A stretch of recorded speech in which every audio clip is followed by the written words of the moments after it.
Hi, Aries. Welcome to the month of August 2022. I'm your astrologer, Lori Luthian, and today we're talking about some of the very fascinating ways that the ruler of your sign, Mars, is making some positive waves in your chart and how that's going to impact you in the 30 days ahead. Alrighty, let's get started and talk about the big picture. This is a month in which we're going to experience the big boom. I've talked in depth about the big boom, the big reality shifting reset, where your ruler, Mars, joins with Uranus and the North Node at 18 degrees of Taurus and does a huge shake and bake to reset the direction of your life, especially you Aries rising, Sun and Moon, over the next 15 years.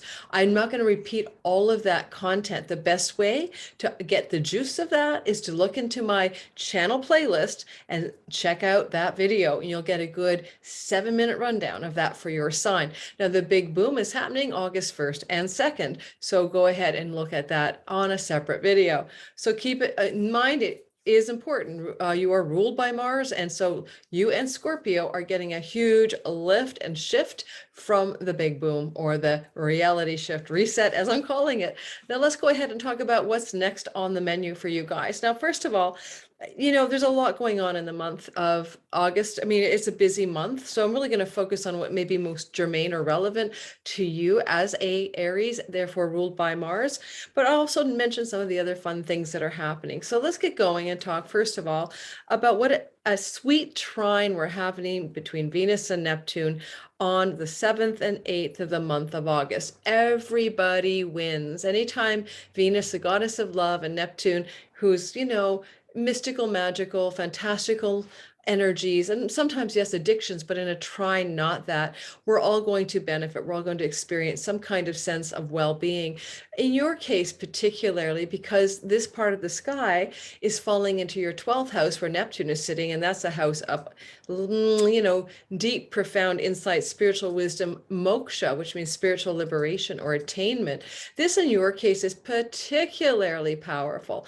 And if you are at all interested in some spiritual breakthrough, this is a time with Neptune trining Venus around the 7th and 8th of the month, where, to whatever degree spiritual awakening or breakthrough matters to you, this can be a part of your narrative. Now, independent of that, it means high love, big love, unconditional love. And if there's a romantic interest in your life, Aries, the sun, moon, and rising, you're going to feel, the sweet blow of this flow and blow of this energy coming at you from the gift of that Venus in watery Cancer, home, comfort, ease, friendliness, safety, and security, trining that Neptune. And this could be a very powerfully flowing, easy, friendly, and inspiring love story. It makes me think of that song, Bring Me a Higher Love, dun, dun. And if you're with somebody, it can elevate the love in your life. So it doesn't have to just be a brand new relationship, because Venus is going through your 4th house. It can also be an opportunity for love in the nest, love in the home, a cozy homey, lovey story going on. And you could also decorate your house with your most dreamed possessions and cherished thoughts, Neptune fantasizing about your dream home. Or you could get some money from abroad through marketing, selling, and trading that allows you to beautify your home. This is around the 7th and the 8th of the month of August, and it's just a lovely, sweet spot that I'll be talking about. Actually, I'm moving my cheat sheet for all of the signs. Okay, so the next thing I want to talk about is your ruler, Mars. Now, he's going to be doing something very powerful in the middle of the month. He's going to be doing it on the heels of, or at the tail end of, a really intense period of time. So we're going to blend the two stories for you. Around the 10th, 11th, and 12th of the month of August, there's going to be an ongoing Sun square Uranus. So Sun is the energy of leader, the principle of our purpose, a sense of our identity often, and squaring Uranus, unexpected upheavals and changes. But it's also a part of a full moon, in which that moon on the 11th will also square Uranus, and not just Uranus in Taurus, but the North Node. Yes, where the big boom of August 1st and 2nd happened at 18 degrees, where both Mars, Uranus, and North Node, your ruler, remember, we're all sort of in a huddle, like a big huddle. Here we go again. All right, so this is the energy of that part of your story in the tail end of July and the first few days of August being reignited. So this big, gorgeous full moon in Aquarius at 19 degrees opposite the sun in Leo at 19 degrees forms a T-square to the North Node and Uranus. It is connected to what was beginning to shift, paradigm shift, reality shift, however you want to call it, at the beginning of August. Now, the good part for you in particular is that Mars, your ruler, in the aftermath of that, on the 13th and 14th of August, will go into a lovely trine energy, which is flow with Pluto in Capricorn. Pluto, the god of, well, everything gnarly, right? I do like him, I do like Pluto myself. I have a thing for, death, transformation, rebirth. I'm born with Pluto in my house of death. So I'm not afraid of Pluto. So I'm down with that. But some people get really upset, excited, or afraid of Pluto. But for you, in this case, Mars, your ruler, has your back. And he's in the tail end of Taurus, an earth sign. Yeah, remember coming out of the big boom. And he's sending love beams over his shoulder to the god of regeneration and power, the god that can make the big things small and the small things big in your money house. So for you, it kind of is like that big boom. If you listen to the video where I talk a lot about how the big boom influences your earnings, your money, and your possessions in a radical and dramatic shifting way. Now, this is, again, reactivated by the Aquarian full moon, right? And Aquarius is your what? 11th house of what? Friends and allies, pennies from heaven. Yeah, like a windfall, like a lucky break financially. And then with Pluto now in the aftermath of the redo of the big boom, the stimulation of the big boom, you might see yourself getting some kind of really good money story going, like a real sense of consolidation, a real sense of power in your money. And you have to remember that that full moon in Aquarius from the pennies from heaven house and friends and allies who benefit you is being activated by the sun in Leo in your 5th house of speculation and money luck. So whichever which way you mix this up, it's very, very good. Now, if it's not a money story, then it's a self-worth and self-value story, or it's some kind of success in your independent business enterprise that really starts to fly and it starts to generate a huge new level of income or revenue for you. And that's the best way I can put this. I don't know what other interpretation I can have, because it is about that 2nd house. It is about money. It is about possessions. And this is where the big boom happened. And that's your mid-month yay you energy. Gotta love Mars for having your back, Aries, rising sun and moon. If your rising sun and moon, by the way, is between about 15 to 21 degrees or so of Aries, that particular big boom, and later on, the full moon in Aquarius on August the 11th has a lot more juice for you. But all Aries, especially rising, will really, really feel this. Okay. Now I'm looking at my cheat sheet for what else I want to tell you about. So Venus will move into Leo on August the 11th. Now, why is that good for you? Because you're a fire sign and that trines you and can send you flow and love from the house of romance, play, children, sexuality, fun, pleasure, and money speculation, money luck, and independent business enterprise. Now, Venus and the sun are in there together during that, Pluto trine, Mars trine Pluto as well. So we can see how juicy and lovely the sky is for you. Aries folk in the middle of August, it's like all about this incredible sense of empowerment and things really leveling up in your world. So with Venus in your romance house, though, which is a good thing, and she'll be there for about, let me just double check how long she's there. Well, she'll be there. She gets into there August 11th. She'll be there till the end of August and into September. Certainly, if you are a single Aries sun, moon, and rising, this can look a lot like a lovely new romance percolating here. But especially, I feel, because this energy is accompanied by Ceres, the goddess of abundance and the harvest, but also that could also signal as well an abundance of money, an abundance of love, a nurturant love, a flow or a cornucopia of wealth and love. Those themes are playing out for you once she enters into your fifth house on August 11th. This is good for your children if you have them. It's also good for pregnancy if you want to have a baby. Either which way, you're going to end up in August with the Sun in Leo, the Ceres, the Great Mother, Rescuing Mother, Abundance, Cornucopia Mother, and Venus in your fifth house. So getting pregnant should work if that's the idea of something you want to do as a woman, or if you're a man and your partner wants to be pregnant, this could be also very good. And I would say it's a good time to take risks financially, but with your head on, common sense, right? With Mars, Pluto in a trine, and then this lucky pile up in your fifth house, if you're going to make an investment of some kind that you think is a bit risky, like a stock you think has hit a bottom, or a speculative stock, or anything like that, this could work in your behalf, okay? But I mean, use your common sense. Of course, I'm not your financial advisor, as I always tell people. Disclaimer, disclaimer, nor am I your medical advisor. Disclaimer, disclaimer. Moving forward, I'm just picking through the various transits that I see that may be possibly important to you.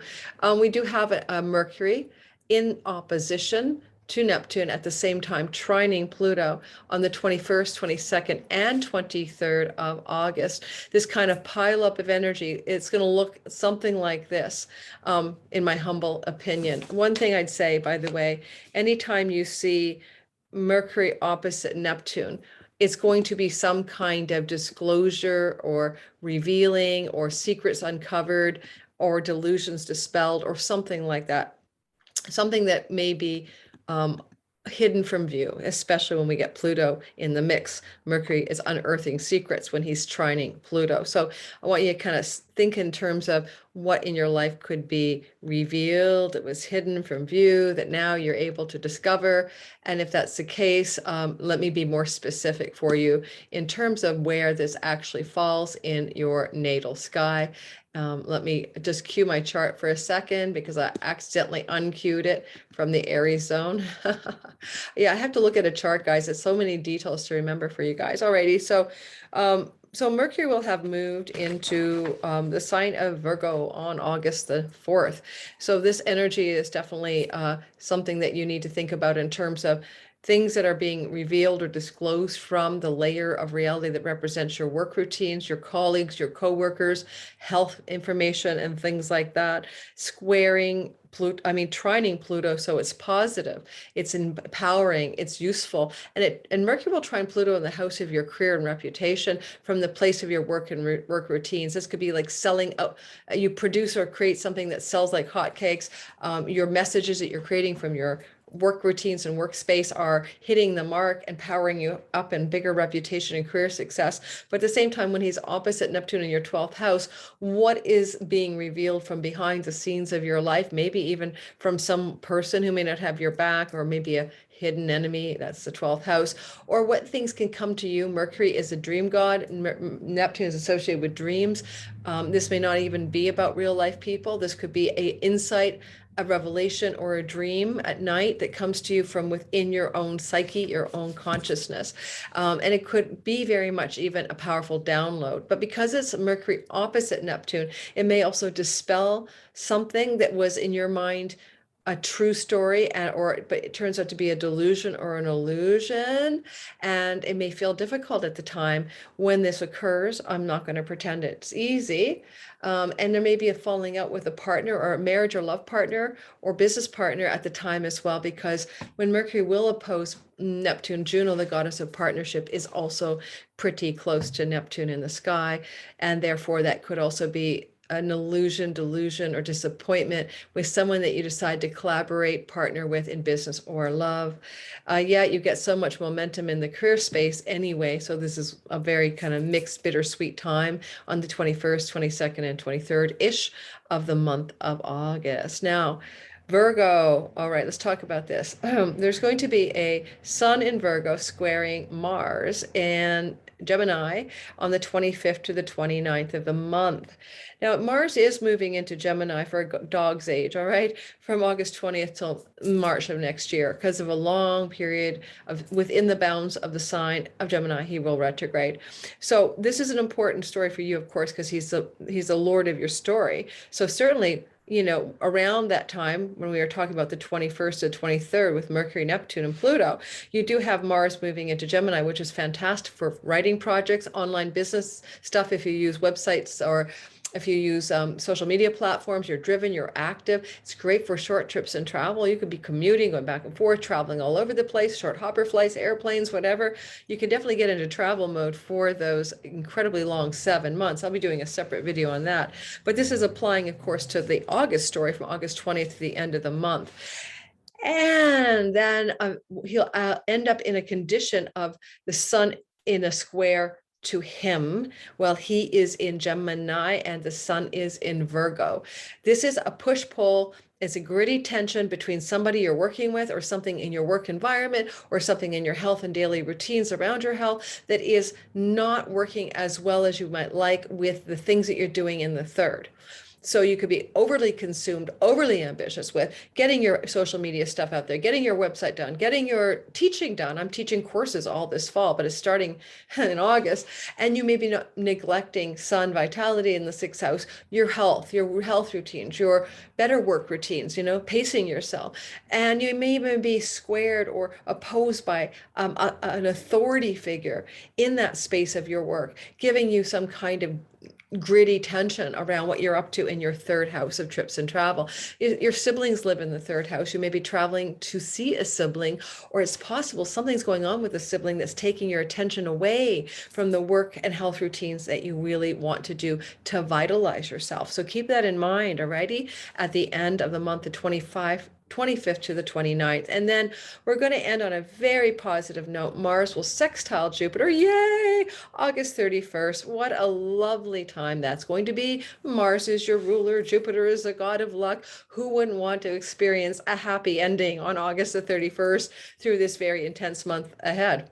And so one of the things I'd say about that is that take it while it's hot, because Jupiter is traveling through, right, the sign of Aries, and your ruler is in Gemini, and that sends up a sizzle and a cadizzle and a shaboom at the end of the month between your vitality, your body, and it is a Jupiter retrograde, but it's still Jupiter, and Mars, your ruler, in the third house of websites, online stuff, teaching platforms, and all of that. So for example, maybe one of the courses I'm teaching in September, it's my Divine Timing Masterclass. Check it out below. You might really enjoy taking that class if you're an astrology geek who's at least, I think, about an intermediate level in order to get the most of the ancient tools and timing techniques, some of them very rare, I'm willing to teach you. So that class could just pop, and I'd be so surprised on August 31st at the level of enrollment. Those are examples of what Jupiter in the first house can do in concert with your ruler in the third, because the third is skills-based teaching and skills-based learning. But there could be an amazing opportunity, August 31st, opening up for you to travel. And it feels like a very lucky opportunity for some reason because of Jupiter's participation. You are lucky. Jupiter's going through your Aries first house, and I'm an Aries sun and moon, so I get a lot of this juice as well. So that's going to be, that's why I keep talking about me. That's going to be lovely for all of us Aries folk. Thanks, Aries, for listening. And it is getting sunny here. I just realized that I'm in this kind of weird sun. Let's go ahead, and I will be doing the next sign. Don't forget to like and subscribe. Please check my description box below. I didn't even tout my horn on that. I've got a lot going on, courses I'm teaching, including a wait list right now. I take a cap on students for my next Sky Reader course starting in the month of October. If you always wanted to learn astrology in order to do your own predictive astrology for your sky and the sky of your friends and family, it's not a professional level course. It's 6 to 8 weeks. I'm going to expand it to 8 this time, I believe. But at my last cohort, 44 students, it was a 6-week class. I need to make it a little longer to pace out the learning, but the content was amazing and it got great responses from the students. So check it out below. Hopefully some of you listening who are Aries might jump on in. Okay, take care. And by the way, my last All Signs video for July, Aries was the least. Like I had 2,000 Scorpio views, and Aries was like 600. What's it with you, Aries, that you like to give info, but you don't like to get it? All right, ciao, ciao.